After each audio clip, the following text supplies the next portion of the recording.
Welcome inside the Game One studio, the preferred apparel and equipment provider of higher ed athletics. This conversation with Pauline Thiros of Idaho State University goes with the theme lately of institutional alignment and someone that loves the place she's serving at. She was a volleyball student athlete there and she spent her entire career at Idaho State. But what we get into is the different positions she's held along the way to even get the position of interim athletic director, and then what she did to become the permanent athletic director. And Pauline was someone that I've wanted to have on the show for a long time, and very excited to actually have this conversation and a chance to nerd out a bit about her profession and really her full commitment to Idaho State University. I'm working on a project right now that you'll hear about more soon about interim leaders, but also alumni leading at their institutions. And so this kind of checked both boxes. So I got a lot of chances to talk about it. I found it interesting that she actually was a vice president and a cabinet member from a different position before she was the athletic director. I don't know how many times we've seen that, if ever, of current athletic directors, but it's something to take note of. You're going to learn a lot about this, about what it means to commit to the place and the people and the institution, not just going after an AD job. So sit back, listen, watch. If you are watching, you'll notice I'm not in my traditional Game One studio. And this podcast was recorded earlier, but this intro, we actually just moved houses over the last 2 days. And so I have not gotten fully set up yet. But I hope you all had a really good 4th. And, you know, it reminds me, though, even in holiday breaks, your student athletes still might need some resources. That's why I'm glad to show OnRise as a partner. You know, OnRise, they're available 24/7. They're always going to be there 365. Holidays don't stop OnRise. Keep that in mind when you're looking to build on your current framework of mental health care for your student athletes, because they're worth it.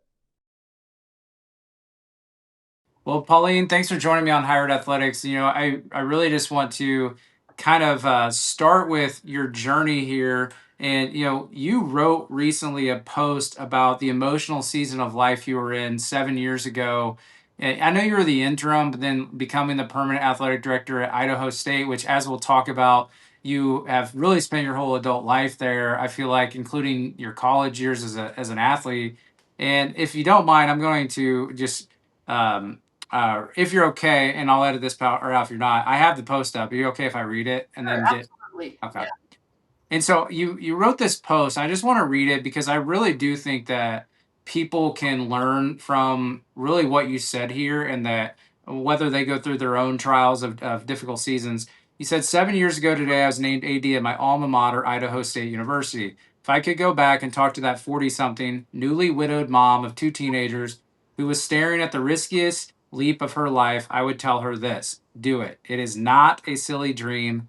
Leave the stable career you are great at. Take the volatile career everyone says is impossible in a department many had relegated indefinitely.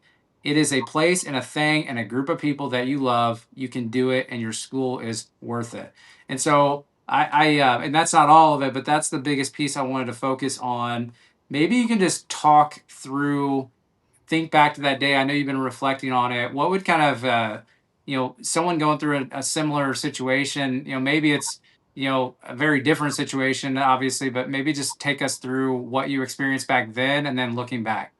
Sure. Yeah, thank you. I mean, that was a poignant moment, kind of looking back and thinking about all that. When I had the opportunity to be an interim AD here at Idaho State, my life was very, very upside down. I had recently lost my husband. I was trying to figure out life as a sole provider for two, youngish kids, and it was just crazy. And what business did I have accepting a job that would have me on the road and busy 24/7 and just require, obviously, every job requires all of your attention, but I think we can agree when you're an AD, that is life in 3D. It's constant. And so I think I had some guilt wondering, is this really the right thing to do for my family? And I came very, very close to not doing it, but it was a goal. Being an AD was an aspiration. I thought maybe let's go to another institution, start lower down in the framework. I was vice president of development at the time, so I think I could have gotten a lot of athletics fundraising jobs. When this opportunity came along, I kind of thought, why not? And ultimately, I made the leap. I really believed I could do this job. I just had moments where I thought, can I really? Do I just think that? And I just went with the yes, and it's been the greatest decision ever. And there's no situation in leadership or opportunity where life is not part of the equation. Life is there, it happens, you got to figure it out, and that's what we did. Yeah, and being the the area that you were at, the vice president in a different area of the university, you kind of in athletics, I do think that as you're trying to be a widow raising teenagers, I mean, you can kind of invite your family to more of your job functions too. And I believe I saw on LinkedIn post like, is your daughter trying to work in college athletics too? I feel like that My I dad saw something. in athletics, in the athletics world, in sports. Okay. And so, raising them up, I see a lot of athletic directors now. You kind of bring your family. Obviously, you can bring them to games, but sometimes maybe they can travel with you too. And so, at least, if you look at it this way, maybe that was the type of change that allowed you to kind of maybe invite them in even more than maybe just a traditional office job at a university, right? Yeah, there's pluses and minuses. I always tell people would ask me a lot, how do you do this kind of a job and you're a single mom? And the fact is, yeah, you miss a lot. I missed a lot of my daughter played college volleyball. I didn't go to very many games. I didn't go to a lot of Christmas programs. There was always a basketball game on that night. But the fact of the matter is, in spite of the fact you miss a lot of things, man, my kids and my family have gotten to do a lot of very cool things that they wouldn't do if I was not an AD. So, they've been to the Final Four, they've been on the sideline of a national championship, they've been to a lot of very cool places that a lot of people don't get to go to. So you just take the good with the bad. Yeah, and I do some, I don't want to call them predictions. I try to put myself into like the mindset of a president or a search firm whenever there's some athletic director openings, really just to test my credibility as I finish up my doctorate, studying the evolving role of the AD position. But one thing that is clear is I feel like a filter is schools are looking for someone more now than ever of someone that really loves the place. I feel like it's an incredible, I don't want to say leverage, but it's an incredible bonus if you truly love the place. And kind of curious, being a former volleyball student athlete there, so obviously you're an alumnus, which I saw as healthcare management or administration. So that was kind of there. I'm sure there's a backstory of why you chose that one too. But you've had different roles. We talked about your vice president role, but really throughout those years, do you feel like those all compounded to make you probably a better AD at this place? That you already knew how the university operated. So maybe someone that has been able to pick up different roles, what kind of advantage do you think you had to be able to, one, as a better AD, but also even to get the interim role? Sure. Well, relationships are so important. And when I came into this role, I had relationships in spades with our alumni base, with our local community, with faculty, with all of the auxiliary units on the campus and the academic departments. And that's very, very unique. An AD might be at a school 5 years and not meet as many faculty as I had on speed dial. And that's really a huge advantage. It gains a lot of trust in the environment. I understood how to navigate things like facilities, student government, faculty senate, the budgeting process, all of those things that have their nuances at every institution that are difficult to learn. I mean, I spoke that language already and it was very, very helpful to me. I think that your point about maybe presidents going to hire people who really love the institution, I hope that's true whenever it's possible because I do think it's important. I think it is one of the things that makes me uniquely qualified to be successful at Idaho State. I do love this institution and our student athletes, and I really understand our mission and that guiding principle. No matter what the environment is doing, we're going through NIL and rev share and all of these changes. I still know where the institution wants to be in all of those matters. And it just makes things easier. Well, I could also imagine it, you have staying power there, and that you love the place. We're going through challenges like you mentioned, NIL, trying to protect the institution. You're not trying to just make one big splash deal to then, maybe move on in 2 years. Um, Not to speak for you, but I assume that you are fully committed. And so that's probably a thing they're looking for too, is like you want to protect the shield of the institution whenever you're, as corporate, as we kind of corporatize and commercialize college athletics even more. You need someone that really is going to protect the brand of the academic enterprise. And so I imagine that's a big part of it too, of a trust factor with someone like yourself. Yeah, and I think all ADs want to build that brand and protect their brand and do the best for their institution. Being invested in it in the way that can't be replicated if it's not your alma mater and you don't truly know all of the players and own their trust from day one, it's just harder if you don't have that. And who needs one more thing making it harder? So I think that it's just a great advantage. It makes it a lot of fun. And who doesn't want to wake up in the morning and just, I get to keep competing for the Bengals every day. I've been doing it since I was a student athlete. And the ball never had to stop bouncing for me in a sense, because I still do it every day. That's awesome. And this is the last thing I'll ask about, really, about obviously your long ties to the university. Then we'll get into, your everyday functions of the job. But I'm also, from my own research, I'm seeing there's a lot of alums, kind of a growing list of alums too, and kind of goes back to what I mentioned about the love the place. But maybe what is your advice for someone that maybe they have that place circled, right? If that opening ever comes up at my alma mater, let's just say undergrad alma mater, what do you warn people about, either good, bad? I look at, maybe you move back to your hometown, maybe it's not the same anymore. So, I mean, there's got to be some of that too. Now, I know you didn't leave, you stayed at that school, but like, what would you tell people to prepare themselves for if their alumni or their alma mater actually, that job opens? What should they expect or consider? Well, you have a long history, right?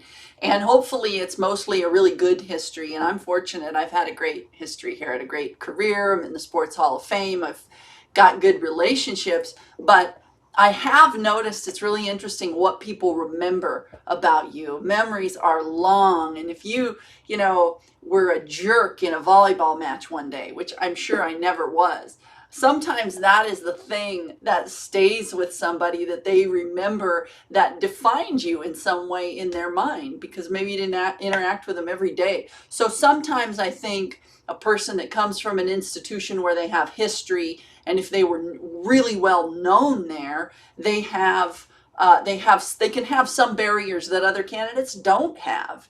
When the search was going on, I was really the only candidate in the pool that there was a letter to the editor about every single day, right? I mean, you could say that's an advantage, you could say it's a disadvantage. So I think that is a double-edged sword. And then I would just say you can't just lean on nostalgia. I really believed I had all the skills to be successful in this job, and I had evidence of that. You've got to, whether you do it at the same institution or you go out and you get it somewhere else, you have to find the evidence that you're capable of the job. It's got to be based on experience. It can't just be based on nostalgia. There are a lot of hires, we could probably both name some, but we won't, right? That a notable alum has been hired to be that head coach or that AD, and because they were, their name was in lights, but they really didn't have experience in that role. And very few of those have really been successful because they were based on, a very pretty picture, but they still weren't based in experience. And I think that's probably something to be very aware of. You can't be kidding yourself about this work. Yeah, those the letters to the editors comment is a good one, and I'm sure you were never mean as a volleyball player, just competitive, right? Just And we I were you also, I meant to ask this too, when you were the vice president, I assume, were you on the president's cabinet or a director report to the president already before you were an AD? Yes, I had So tight relationships with presidents because we were in. It was advancement, right? We were out on the road raising money together, and it was really important work. Well, I was going to ask, it's something I've mentioned several times that, so I was a president's executive assistant at IU whenever I left athletics and I had a chance to get back on a campus job. I was like, what, how much could I learn if I just give myself a year inside of a president's office? And the tuition reimbursement helped because I was in a program at IU, but I got to work with the cabinet every day. And it opened my eyes that if you were someone trying to be an athletic director, like earlier in my, compliance career, I was like, oh, I want to be an AD. It quickly knew I wasn't going to, my family, we were not going to move all over the country to be one. But it made me think when I'm doing this podcast, a lot of deputies don't get those chances to learn what it's like to even be on a cabinet and how to study that and how to look at it. You kind of mentioned it based on how many relationships you have, but any advice on what people can do to actually understand what a cabinet does or like what it means to when you step into that AD job, you're going to be on a president's cabinet. What kind of lens do they need to look at that maybe they can start doing as deputies? Well, I think that you're benefited by this if you're at a little bit smaller institution.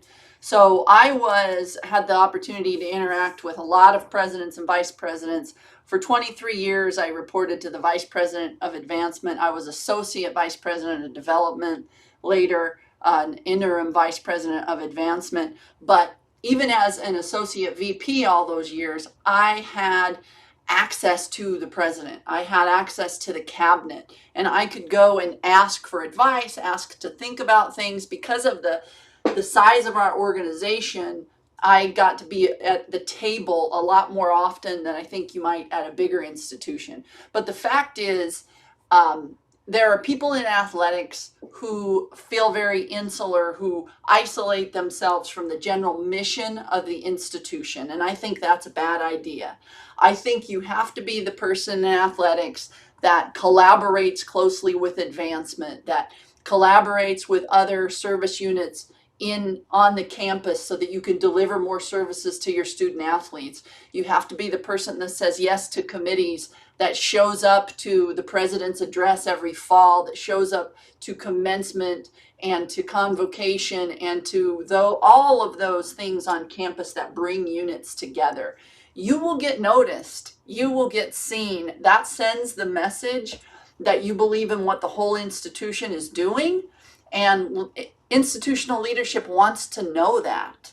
So if you show up, people who show up are people who get you opportunities. And I think that is the best advice that I can give if you want to build relationships with other people on campus and people in leadership. They notice who shows up.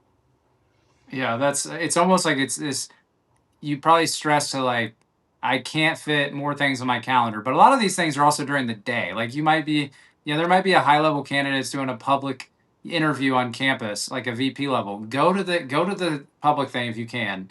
You don't have to ask a question, but just be seen. Because like you said, like the more things you go to, the state of the university type of stuff. And no, I think that is a clip I'm gonna have to share because those last 2 minutes, so many people that needs to be prescribed advice because I saw people benefit from that. Like I just being an assistant, you're focused on paying attention to everyone and supporting the cabinet. That like you notice who shows up at all these events. So and that's stuff there is no barrier to entry if you're part of the university. Most times you can go to those types of things, and even if it's during the day. And now we will get into kind of the day job, right? And I've asked you a lot of advice on the front end and about your background. I'm just kind of curious. You all had really the end of football season last year was very successful. You all went kind of on a run. But I'm asking a lot of ADs this question at their certain levels of D2, D3, different levels of D1. Just how difficult is it to run an athletic department right now? And when I put the word successful in here, everyone's going to define success in a different way, I'm sure too. But like from your vantage point, how difficult is it to run what you would call a successful athletic department for the Bengals right now? Well, I think this was a really, really hard job 7 years ago. It's not getting easier, but it's starting to be a good job, a place where we have real opportunities for success. It all comes down to resources. It's really, really hard to raise the revenue and the resources that you need to do things the way that you want to do them. So the hardest part is generating the revenue streams in a small market, right? And a lot of FCS institutions are in a small market and don't have challenges that are a lot different from Idaho State. So it's all around the resources. But you've got to hire the right people. You got to have the right people on your team. If I had hired a football coach that was just going to be always in the dumps about the things that we don't have, and hey, we could be successful here if, I wouldn't have a good partner. You got to have head coaches that are good partners that say, okay, if we can't do A, what is the next best thing and how can we really make that excel? Or if I want A, B, and C and I can only have two, what are the best priorities that we can really, really invest in? And if that leads to a little more success, then we're going to be able to fund C at a later time. You just have to keep making progress. And we've been able to do that. We've been able to build and stack wins in football every year. We've got a 7 home game season set up for us next year, and a schedule that we really like, and a whole football team that has returned the very best pieces of it. And we feel like we've made tremendous progress and it feels good. But we just didn't do it by coming into a windfall. But as you're successful and people believe in your vision and they see how hard you're working and they see your progress, the windfalls start to come and you start to get a lot more partners who are willing to invest in what you're doing because they see the effort and they see the progress. Game One is a one-stop shop for premium college athletic uniforms, apparel, equipment, facility products, and more. From partnerships with teams and organizations to work and dedication with local communities, Game One continually strives to take on every day, season, and competition with excitement and purpose. Focus on an intercollegiate athletics business model that has grown by almost 30% in the past year. Game One continues to expand its sales and service model in this space. For partnership opportunities, please contact Tim McMurray, Vice President of Collegiate Partnerships at tim.mcmurray@game-one.com. Oh yeah, they make a nice shirt too.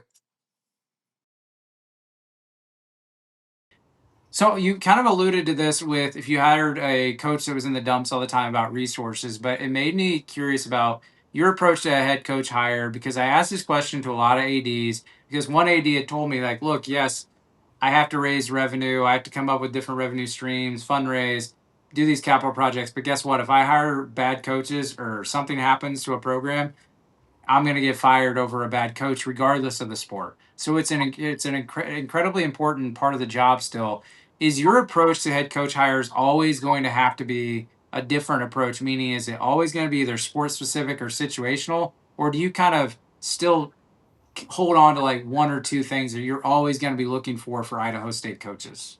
Well, for me, and I think the most important thing is if you don't start looking for your next head coach until you need your next head coach, you're behind. Every AD has got to have a list. Where would I go if tomorrow there was a change and my coach took a different job and was out the door? You've got to kind of have a place to start so that you can observe people and understand them and learn about them over a long time. It's impossible to learn all of the strengths and all of the challenges of a candidate in the short time that we want to move a coach search forward. So the more coaches that this is a reason to go to convention. I'm not there to learn about coaching, but I am there to learn about coaches and to meet people and talk to people. So that's number one. But for me, character and code and guiding principle is something that you can't teach. I can assess and I can see evidence of whether or not you can win games in your sport. And I can assess and I can see evidence if you've been a good partner and could raise money and whatnot. Are you going to be able to have the mission of the university and the athletics department as your guiding principle, or are you not? Do our values align in what things are important to you in terms of taking care of the student athletes and representing the program well? I mean, you got to start there. And if that doesn't feel great, no matter how many wins there are in that background, then you got to move on. That's the most important thing. I also really like, there are options to use big search firms, and I don't have anything against them. But for a smaller shop like ours, I want to go and find the longest tenured, grittiest person out there that knows every coach in the arena. You know, in the sport of volleyball, that might be me. I might know that person. There's not a whole lot of volleyball coaches I don't know, but maybe in the sport of men's basketball, it's somebody out there who's a small shop, who's a consultant, but man, they can turn over every rock and they can really help you learn what this new, very important partner is going to be like to work with and how they're going to build a program with you. So it's an important match. Our lots are closely tied together, and you have to get the right people in those hires. And it's a hard thing to learn. Sometimes, you know, you skip steps, or you get in a hurry, or institutions and student athletes say, you know, when are we going to have a coach? Can we move fast? We got to announce this yesterday. And you can't. That's a sure way to make a mistake. So you've got to be always searching. You've always got to have a list. You've got to be developing relationships. And what better situation is there than if you've developed assistants and associate head coaches within your program who you know? Yeah, you can't just know all of your head coaches. I need to know our associate head coaches and our staff, because those might be the best candidates for a future head coach at our institution. So it's just constant. It takes a lot of effort, and you have to really know who you're bringing in to your inner circle and your leadership team. Yeah, and I'm also curious about, I know everybody has to, especially with HR, you have a formal process for all of your direct reports, but I'm kind of curious when it comes to evaluating the coaches that you do have. So are you informally, how are you doing that? Is it a constantly just the conversations you're always having, off season, in season? But I'm more curious about also the changes of how that's changed over your 7 years, of how maybe early on you evaluated your coaches versus now, you know, the advent of the transfer portal and just all these different things. How have you evolved as an evaluator of your current coaches? Well, we spend a lot of time together, either myself and a coach, and I'm the sport admin for a couple of our sports. Sport administrators spend a lot of time with coaches in partnership, working things out together, working on all the administrative things, but also, coach, how's it going? How's the strategy looking? How's the team? How are the student athletes doing? You know, what are you frustrated with? And I think working through those problems together and giving a coach a lot of support and helping them know that you understand what their seat is like and you sympathize with them a little bit is really, really important.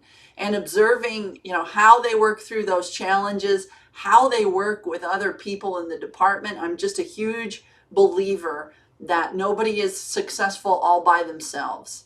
And the quality of a coach's relationships matter a lot to me. And we evaluate based on those relationships, because if they're not good, your student athletes are not getting all of the resources that they deserve access to. So coaches have to have good relationships, and they just have to do things right. They've got to have the student athlete at the center of all they do. Now, those are values things. Those are principles things.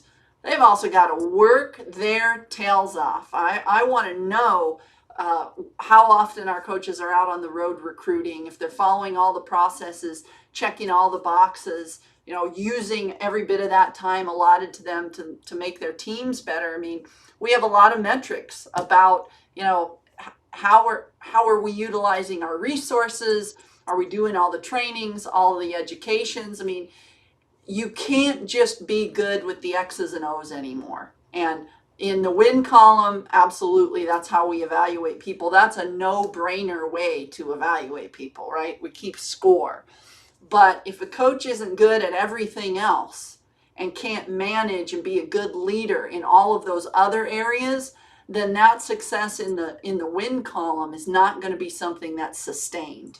And one championship every 14 years isn't enough, right? And so all of those other things that we know sustain excellence and sustain winning, we try to evaluate on that, and we don't just do it once a year. You know, we talk about it in our monthly meetings, kind of how things are going or if things went off course. It's constant communication and feedback. I got to tell you, I am bullish about AD Vantage. I've been telling everyone about it. because it's data with context. It's the money ball for athletic departments. Think about this. Athletic departments, they're quickly seeing the value because you have to hire and evaluate head coaches. You can compare budgets. You can evaluate and write coaching contracts.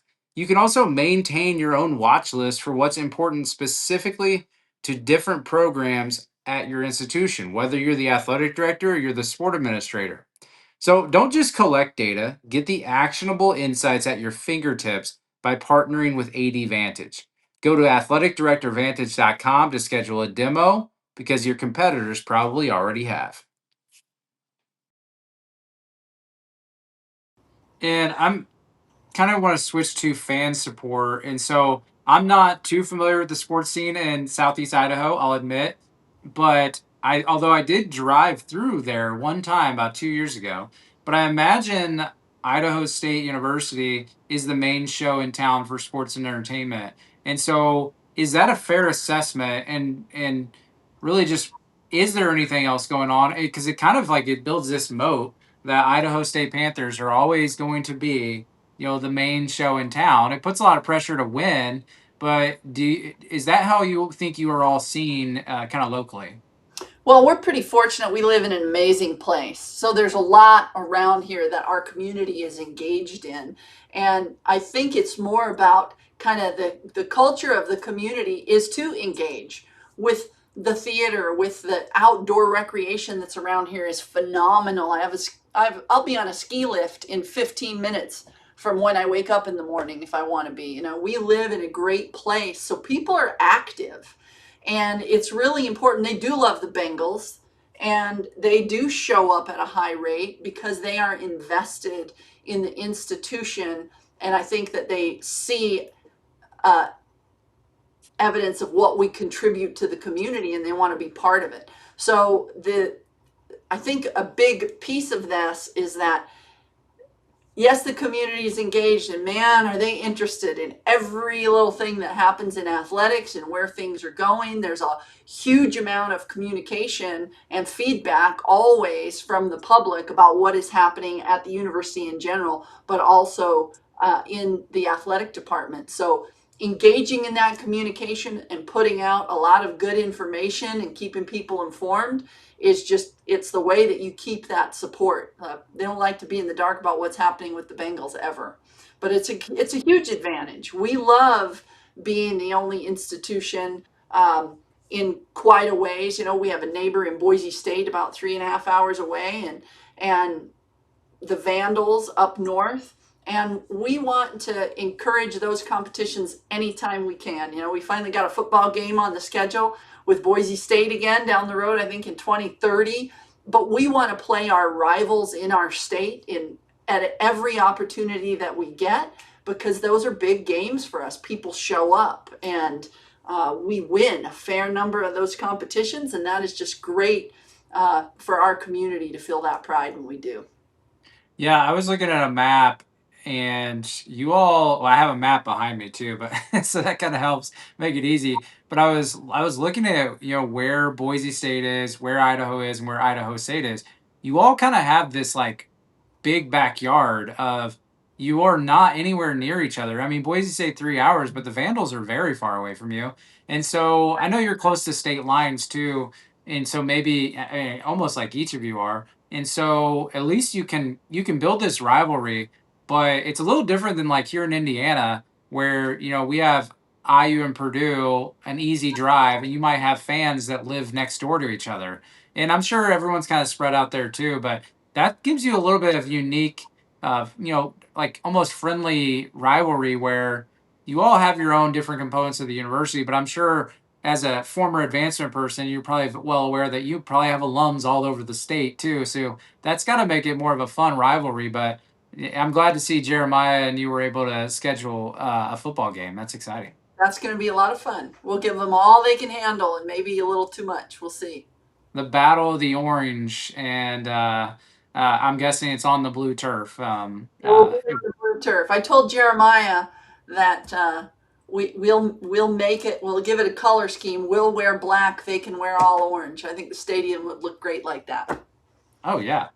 Well, so I want to stick with the fan support because I also get this sense from some athletic directors talking privately and on the podcast is communicating. You talked about there's got to be a lot of communication with your fan base and your supporters, and a lot sometimes they're the same people, sometimes they're not. Maybe sometimes your fans maybe are not financially invested yet, and you're trying to get them there. But do you feel like the evolvement there is happening with all these changes in college athletics, or are some people really clinging to this traditionalism, or thinking of the past and how college athletics is changing? Because it's got to be difficult for you all as leaders of your departments to also say, look, things are changing, but it's still higher education, it's still college athletics, and your support actually matters more now than ever. So do you get the sense that that's been a challenge to communicate? Well, yeah, people, have taken a while to warm up in markets like ours to the idea of NIL or to the idea of rev share. And they go way back and they're like, hey, I didn't even get a pair of sneakers and I played. And it's like, well, those days are over. And I think I never turned down an opportunity to go to the Rotary or the Elks Club or any place and speak about what the environment's like now and talk about why NIL is important. There are the huge, and we all read about the great big NIL deals that are out there. But there's so many deals, far more deals that are $5,000 deals or $10,000 deals for a kid that the community loves, who's actually bringing value to a business and building an important partnership, whether it's you're helping sell cars or sandwiches or whatever it is with your name, image, and likeness. When you can get partners in the community, I have a lot of community partners that can't pay $500,000 to put a logo on a jersey in the new environment, but they could do 5 or 10,000 to have a student athlete, be a part of their marketing. And once they do that, they're engaged with our program in a way that they never were before. We just created a whole organization of a whole other level of fans. So when we go out and we're willing to start at step one, we're not, we can't go 6 figures right away. We're willing to start at step one, let people understand that NIL for student athletes, it's a great idea. I mean, we're giving our young people this opportunity to learn about contracts, about taxes, which they don't come in knowing a whole lot about personal branding, and they actually leave the institution with a degree and with some business relationships that they learn to build. I mean, at its core, that's what NIL was intended to be. And there's an awful lot of NIL that looks like that. And that's how you lean into it at an institution like ours. If you're serious about making NIL real for every student athlete can make deals like that. So we're trying to teach them to do that. And when you talk about NIL as a value proposition, not only for student athletes, but for a partner, not NIL, but JOB, people start to see value in it and say, hey, yeah, we could use a partner. We're interested in trying something like this. And it starts a new relationship that could be exceedingly valuable to the department and to the university over time, and even to the student athlete. So I think you have to find creative ways to talk about NIL. The same is true of RevShare, that resonates with your base. And that's what we're doing an awful lot of around here. You got any NIL deals with the ski lift yet? No, not yet. That'd be a good one. That'd be a good one. That could be a cool commercial. And no, I'm always curious about that because of where I'm from. I think, and I spent half my career in Division II, and 2 years in an FCS school, Indiana State. So I understand kind of you know those environments where I think people even cling to more tradition back then and don't want to see some things changes because commercialization of higher education and college athletics was at a slower, more trickle down effect, I think, before all this happened. So it's kind of like you can't go 0 to 100 miles per hour of these uniform deals, like you kind of mentioned.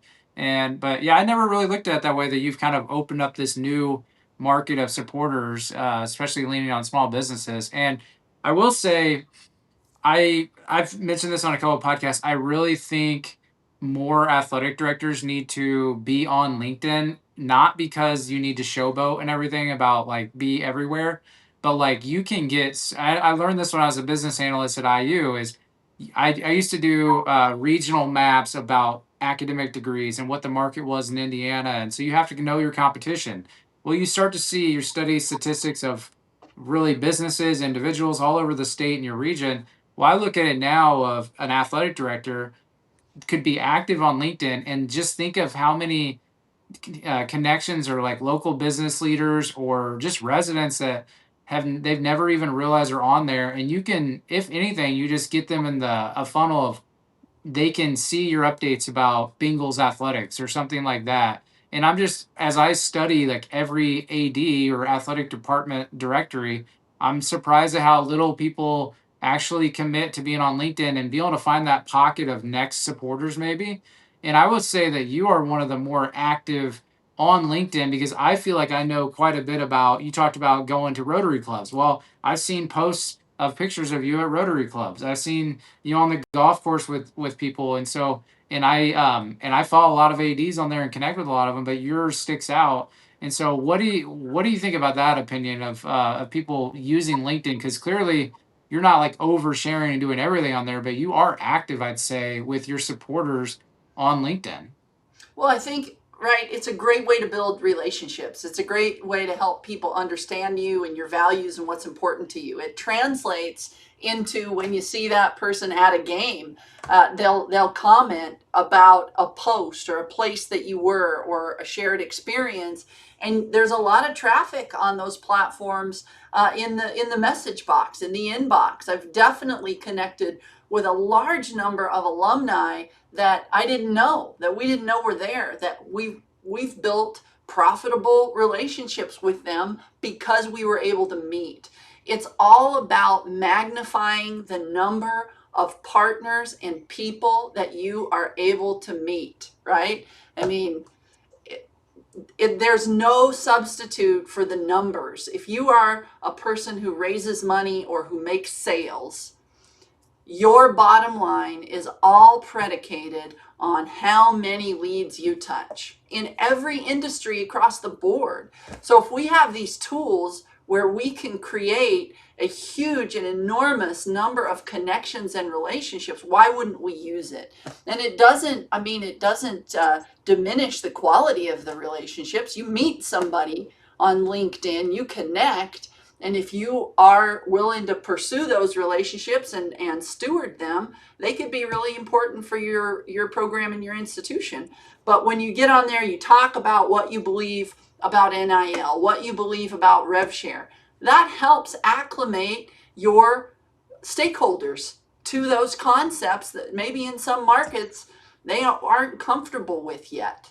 I mean, it's a place where a lot of times in athletics, ADs don't get to tell the story or control the narrative, right?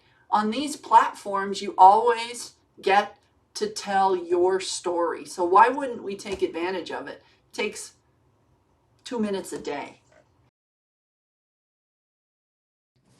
Thank you to Pilotics.ai for sponsoring this interview. More money, less time, lower costs. Visit Pilotics.ai.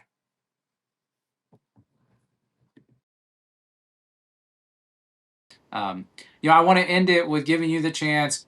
You've been an athletic director for 7 years, as we've talked about here. You've been at the school you've loved really since you were, 18. But I'm just kind of curious, give some final advice for aspiring ADs that we talked about those that might go back to their alumni institution, but just maybe more broadly, deputy ADs and current ADs watch this. Just how would you end it? Well, I think that the skill set that has been important for an AD to have has changed an infinite number of times. The environment is extremely, extremely dynamic. So my advice to anybody who is interested in becoming an AD is you have to learn as much as you can about every aspect of a department. And, the revenue generation and the fiscal part of that is extremely important. You can't just be good at raising money. You have to understand how to be strategic about spending it. You can't be just good at hiring coaches. You have to be good at interacting with them and managing them and understanding them too. So gaining experience in all of these things, in sport administration, in compliance, understanding how things work, is extremely important, because if you find yourself in this position one day, you're going to be making important decisions that impact every single one of those aspects. And the fact of the matter is, this is not a job for a person who doesn't figure out how to be comfortable in chaos. And you have to learn to see chaos not like as the enemy, not as the, terrible thing I have to just survive. Chaos is always important information, and chaos is always an opportunity. And if you can wrap your head around thinking like that, no matter what job you're in and what you're doing, I think that is what is going to prepare you most to sit in this chair and constantly react to a very dynamic set of circumstances. You just have to be all in and ready to take a very wild ride if you want to be an AD. And not everybody's cut out for that. And it's important to know that about yourself. But I sure think it's one of the things that makes the job interesting and fun and worthwhile. And the quality of your ability to navigate those waves is going to mean your student athletes have a good experience or they don't. You got to keep up. So it's a very, very important thing to get good at, so that your student athletes can thrive in whatever environment the world throws at us, and be great in any moment. So that's my advice. Well, Pauline Thiros, thanks so much for being vulnerable about the start, about your looking back 7 years ago with that post, and willing to come on here and give some great advice on higher ed athletics. I appreciate it. Yeah, it's been fun, Travis. Thank you.